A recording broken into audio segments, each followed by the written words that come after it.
I got a second job whilst working the first job, my current job. I got that during that first job. Okay. And then things came to a head at my home, like between my family. What? So I was being a whore. We'll put it like that. I was just being a whore. I was young. I was messing around with people. Yeah, I know. I was messing around with people. Okay. Hold on. That's that. Okay. Like, I don't even know if it's to say well, it. It's okay. It's okay. Hey, but point being is that what ended up happening is my dad ended up finding out and he shunned me, and then so he didn't like that you were having sex with people. Exactly.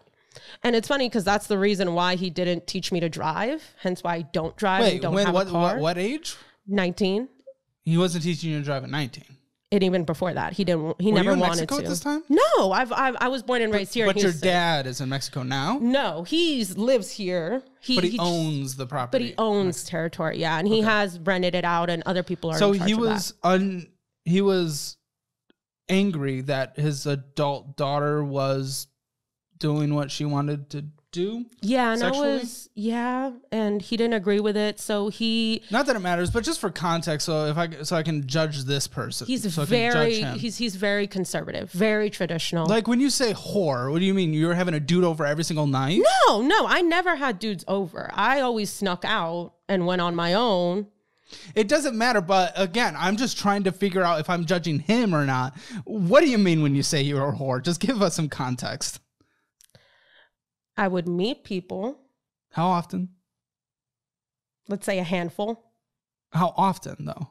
Handful over the course of like 5 years is like... Oh, no. Like over the course... Okay, so over the course of a year.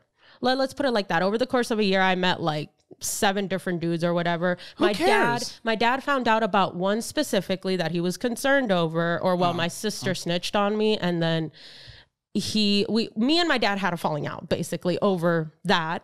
And he can have his opinion, but you're an adult at that time doing whatever, you wanted to do. Mm-hmm. Now, the only things I would ever judge when it comes to people can do whatever the they want. I would just say, be safe.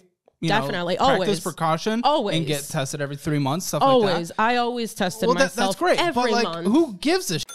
He did. So because of that, okay, my sisters also like distanced themselves from me, even though I was never bringing these men anywhere near my family. It was always like off to the side, whatever. I kept that always to myself, but they found out. And that's when I started spiraling and I became very suicidal and my depression spiked because I was being shunned in my own household. Yeah, that's terrible. And wait, you mean you were in the house? And you were being shunned. My dad didn't talk to me, didn't look at me. I couldn't really eat at the dinner table. Okay, so he's more socially conservative, but does he know he's being an absolute piece of shit, terrible person for making his daughter in a bad mental health place? Is that a socially conservative thing to do? Any of that. I've confronted him several times, and because I was working 2 jobs at the time, I was like, F it, I'm moving out. I'm not doing this anymore. I'm making more than enough money to sustain myself. I don't need you. I'm okay with any opinion on social things. People have that from themselves. But if you're making your own blood want to literally die because you're creating a toxic home environment, I don't think... Toxic. And again, he can have whatever opinion he wants. But it's making someone else hurt. That's where I struggle.